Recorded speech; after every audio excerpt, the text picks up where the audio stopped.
Hello, and this is video number 1 on a new series of videos called Forbidden Viewpoints, right? And in this series, I'm going to highlight a specific forbidden viewpoints, right?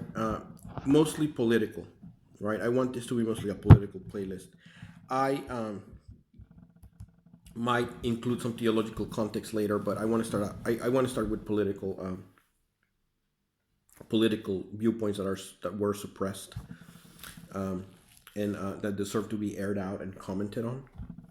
So the first is going to be the 2004 Ralph Nader presidential campaign, specifically three very short radio podcasts that the Ralph Nader presidential campaign in 2004 broadcast over the internet, right?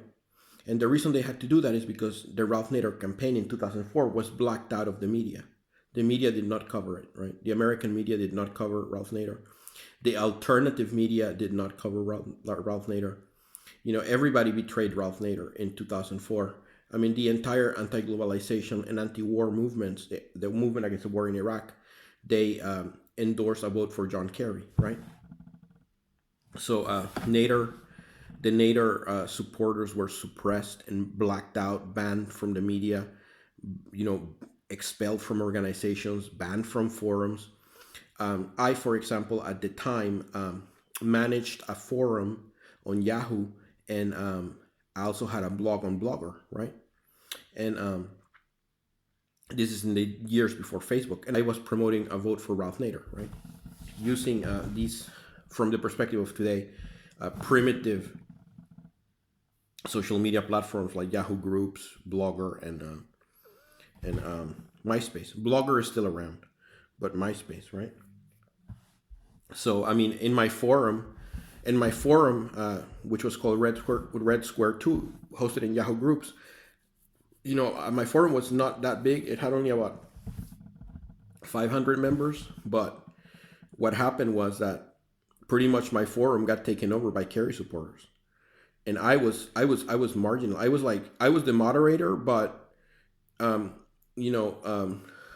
pretty much everybody in the forum was a Kerry supporter. So whenever I posted stuff, whenever I started threads and discussions about Ralph Nader issues, I would get, they would seize on it, and all the Kerry supporters were jump on whatever I was saying and attack. It was like a relentless tactic on the part of the Kerry supporters on the left, on the far left, or on the non-Marxist left, which was at the time the anti-globalization and anti-war movements.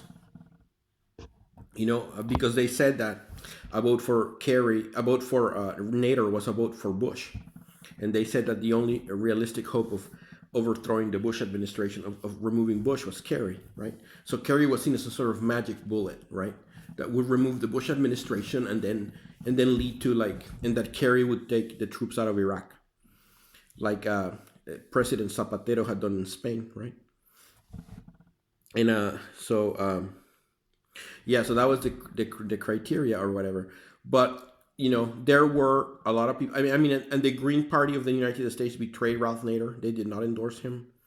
They had this safe states strategy. So basically, the Green Party of the United States became subordinate to the Kerry campaign.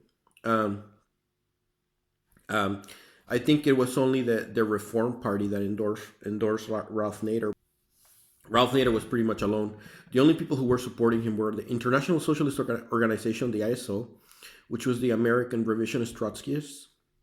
The organization was disbanded in 2019. And then the Ralph Nader presidential campaign itself, which was a very small group of campaigners, mostly, and most of their campaign was done online. Because if the Ralph Nader campaign tried to stage physical events, they would be Trojan horse by the Democrats, right? The Kerry supporters would Trojan horse them, like they did. The Ralph Nader presidential campaign tried to set up a convention, and it was Trojan horse by the Kerry supporters.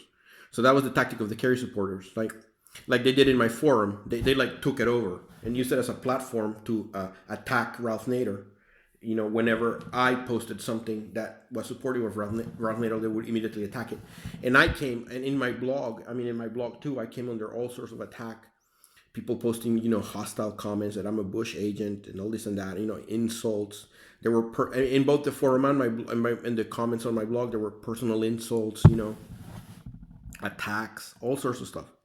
And it was horrible, horrible. I mean, what they did to Ralph Nader in 2004, the Kerry supporters, the Kerry campaign. And the Kerry campaign, they had a legal strategy too. They tried to remove Ralph Nader from the ballot in many states, right? They initiated legal action to remove Ralph Nader from the ballot. That was another tactic the Democrat Party used, the Kerry campaign.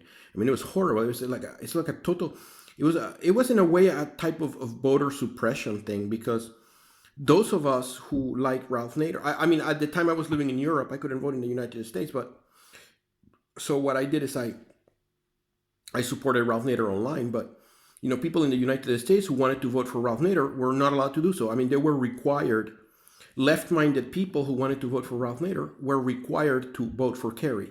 They were pressured and terrorized into voting for Kerry. It was like a peer pressure thing, like a bullying thing that the Kerry campaign engaged in, or the leftist elements, so-called leftist, independent, leftist elements out of the anti-globalization and the anti-war movement, who ad hoc themselves to the Kerry campaign to suppress the Naderites, So yeah. Anyways, I was a Naderite. I was a supporter of Ralph Nader between 1996 and 2004. I supported him in 1996. Physically, I participated as a youth, in his campaign, as a volunteer in his campaign, handing out leaflets, making phone calls.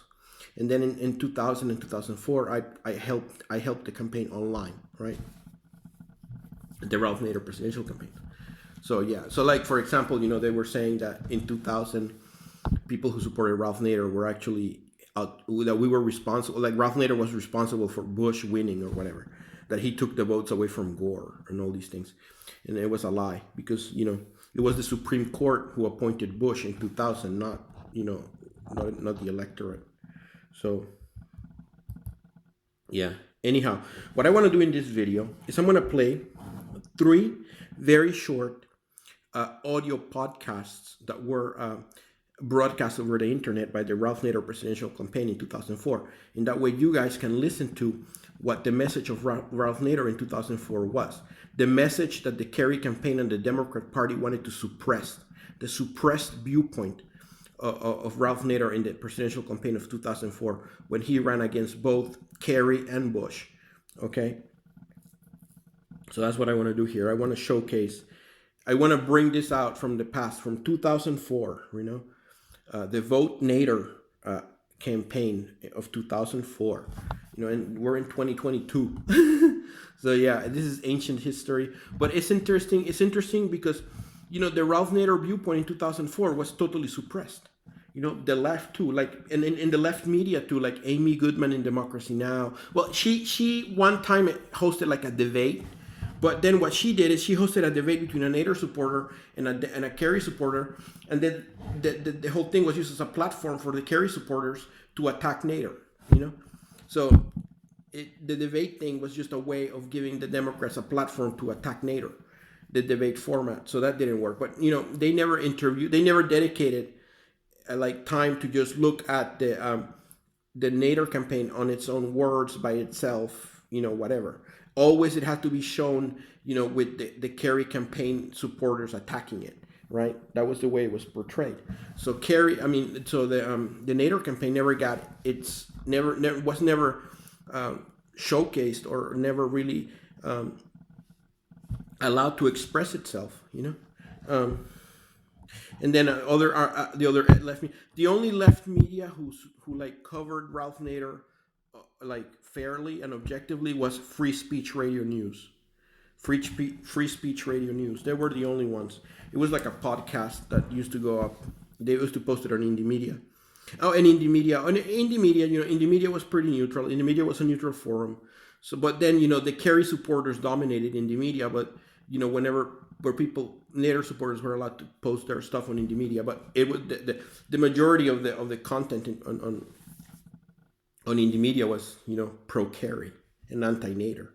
So, And like I said in my blog was Naderite. In my blog, I was a staunch Naderite. I defended Nader in my blog postings, and I followed the lead from articles posted in Socialist Worker, which was the newspaper of the ISO, and the Socialist Worker supported Ralph Nader. The ISO supported Ralph Nader, so they were the only far left media outlet that supported Nader completely was Socialist Worker, and I was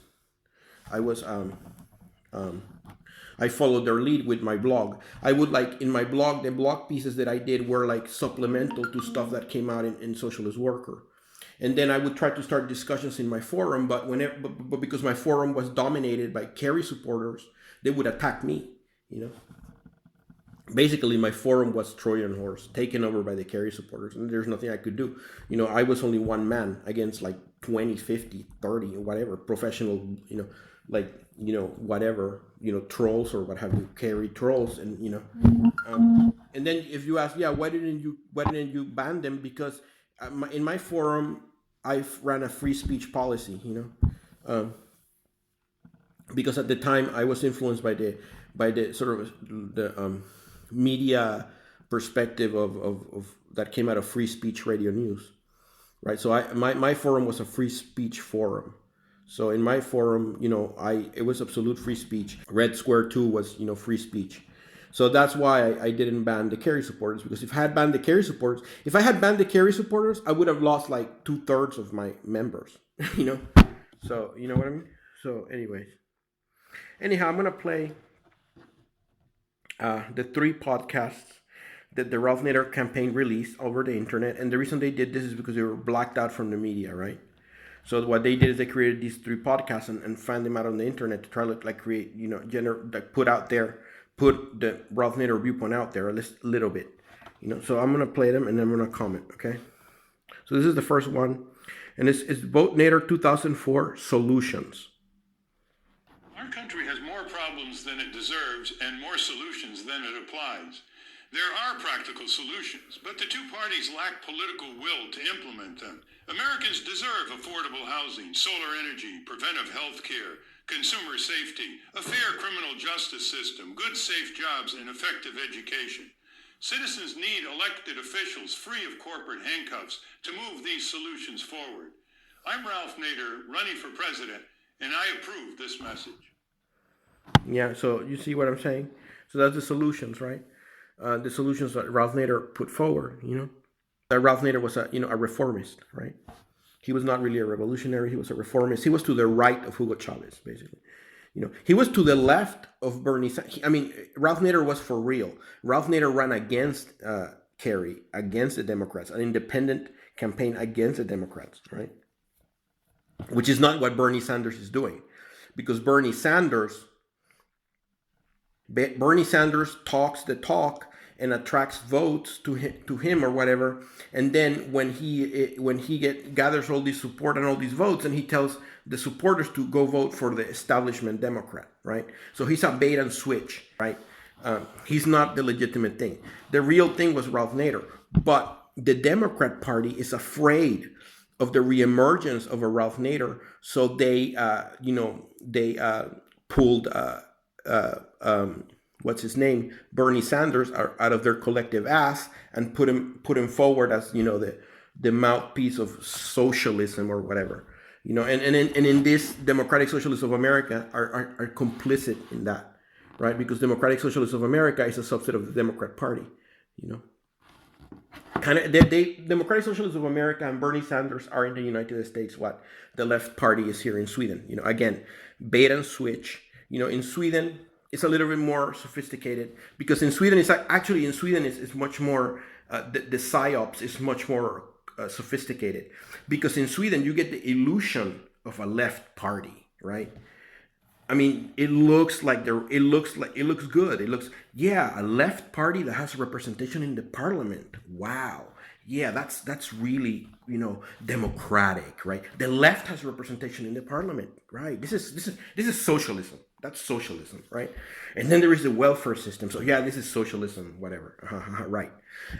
What happens is that the left party politicians, the parliamentary cretins, who are the politicos in the left party, they vote for the Social Democrats and they support the Social Democrats, right? Ostensibly, the purpose of the left party is to take over the parliament and legislate communism into existence or whatever, right?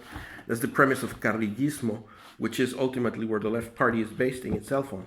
But that's not what they do. All they do is support the Social Democrats. So de facto, the left party in Sweden is an arm, an extension of the Social Democrats that sounds left to attract the votes of left-minded people. And then I mean, it's not even a bait and switch con. It's bait and switch in the sense that you vote for the left party, and then the left party parliamentary cretins will just simply back the Social Democrat bureaucrats. So it's just pathetic. It's bait and switch. Bait and switch. Democratic Socialists of America and Bernie Sanders over there, left party over here. Yeah. Okay, let's see another podcast from the Vote Nader 2004.